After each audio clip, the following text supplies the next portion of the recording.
K ആന്റണിയുടെ deal ആരോപണം vote ബാങ്കിന് വേണ്ടിയെന്ന് ബി.ജെ.പി ദേശീയ സെക്രട്ടറിയായ മകൻ അനിൽ ആന്റണി മാതൃഭൂമി ന്യൂസിനോട്. ദേശീയ തലത്തിൽ സഹകരിക്കുന്നവരാണ് CPM ബി.ജെ.പി ഡീൽ ആരോപിക്കുന്നത് എന്ന് അനിലിന്റെ പരിഹാസം.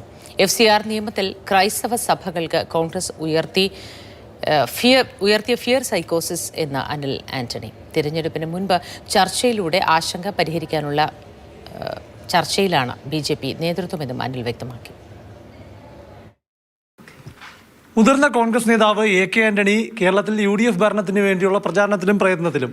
മകൻ അനിൽ ആന്റണി ബി.ജെ.പിയുടെ ദേശീയ സെക്രട്ടറിയാണ്, സ്പോക്ക് പേഴ്സണാണ്. അപ്പോൾ ബി.ജെ.പിയുടെ ഭരണത്തിന് വേണ്ടിയുള്ള പ്രചാരണത്തിലാണ്. അനിൽ ആന്റണി നമ്മോടൊപ്പം ചേരുന്നു.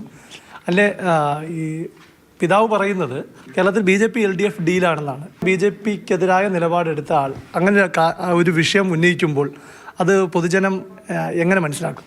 കേരളത്തിൽ മാത്രം BJPയെ മാറ്റി നിർത്താൻ, അതുപോലെ ചില വോട്ട് ബാങ്കിന് വേണ്ടി അവർ പറയുന്നു മറ്റേ പാർട്ടിക്ക് BJPയുമായിട്ട് അലയൻസ് ഉണ്ട്. പക്ഷേ ജനങ്ങൾക്കറിയാം ഇത് അഖിലേന്ത്യാ തലത്തിൽ ഇവരെല്ലാം ഒന്നാണ്. പക്ഷേ കേരളത്തിൽ അത് യാഥാർത്ഥ്യമല്ലെന്നും UDF LDF നേരിട്ട് ഏറ്റുമുട്ടുകയാണെന്നുള്ളത് വസ്തുതയാണ്. 2021 ഒരു മിഷൻ, ഇത്ര സീറ്റ് എന്നൊരു മിഷനുമായിട്ടാണ് ഇറങ്ങിയത്. 35 സീറ്റ് പിടിച്ച് അധികാരത്തിലെത്തുന്നൊക്കെ പറഞ്ഞു. പക്ഷേ ഇത്തവണ അങ്ങനൊരു മിഷനൊന്നും പറയുന്നില്ല. BJPയോടെ വളർന്നുകൊണ്ടിരിക്കുകയാണ്. ആര് ഭരിക്കും കേരളം? കേരളം രണ്ടുപേരും ഭരിക്കാൻ പോകുന്നില്ല. അപ്പോൾ മൂന്നാമതുള്ള BJP ഭരിക്കൂ? മൂന്നാമത് ഭരിക്കാൻ തന്നെയാണ് നമ്മൾ ഈ തെരഞ്ഞെടുപ്പിൽ മത്സരിക്കുന്നത്. 140 സീറ്റുകളിൽ നല്ല സ്ഥാനാർത്ഥികളെ NDA. ഈ ഒരു ഒഴുക്കൻ മട്ടിലുള്ള സമീപനമാണ്. ഇപ്പോൾ കോൺഗ്രസ് മുക്ത ഭാരതം എന്ന അജണ്ട BJPക്ക് ദേശീയ തലത്തിലുള്ളത് കൊണ്ട് ഇവിടെ LDFനെ സഹായിക്കാൻ വേണ്ടിയാണ് BJP ഇത്തവണ ഇറങ്ങിയിരിക്കുന്നതെന്ന് ചിന്തിപ്പിക്കുന്നത്. ഇതെല്ലാം ഓരോരുത്തർ രാഷ്ട്രീയം തെരഞ്ഞെടുപ്പിന് മുമ്പിൽ പറയുന്ന കാര്യങ്ങളാണ്. എങ്കിലും എത്ര സീറ്റ് വരെ BJPക്ക് കിട്ടാം? പാർട്ടിക്ക് ഒരുപാട് സീറ്റ് കിട്ടും. നമ്മുടെ ചരിത്രത്തിലെ ഏറ്റവും മികച്ച BJPയുടെ ചരിത്രം, കേരളത്തിലെ ചരിത്രത്തിലെ ഏറ്റവും മികച്ച പ്രകടനമാണ് ഇവിടെ വരാൻ പോകുന്നത്. പക്ഷേ കേരളത്തിൽ ഭരിക്കണമെങ്കിൽ 70+ വേണം. അതിലേക്ക് എത്താൻ കഴിയും? നല്ല സീറ്റ് കിട്ടും. പക്ഷെ തീർച്ചയായിട്ടും 140 സീറ്റുകളിൽ നമ്മൾ മത്സരിക്കുന്നു. FCRA നിയമം, രാജ്യത്തെ ക്രൈസ്തവ സഭകൾ ഈ നിയമത്തെ എതിർക്കുന്നത് രാഷ്ട്രീയ പ്രേരിതമാണോ? പ്രതിപക്ഷ പാർട്ടികൾ കുറേ നാളായിട്ട് BJP കൊണ്ടുവരുന്ന ഓരോ ബില്ലിനെയും ജനങ്ങളെ തെറ്റിദ്ധരിപ്പിച്ച് ഒരു ഫിയർ സൈക്കോസിസ് ഉണ്ടാക്കാൻ നോക്കും. ഇതുപോലെ ഇതും ചില സമുദായത്തിലുള്ളവരെ ഒരു ഫിയർ സൈക്കോസിസ് കാരണം തെറ്റിദ്ധരിപ്പിക്കാൻ ചില പ്രതിപക്ഷ പാർട്ടികൾ ശ്രമിക്കുന്നുണ്ട്. പക്ഷേ ഇതിലൊരു മതമോ, അതായത് പ്രതിപക്ഷത്തിൻ്റെ ഈ ഫിയർ സൈക്കോസിസിൽ ക്രൈസ്തവ സഭകൾ വീണുപോയതാണോ?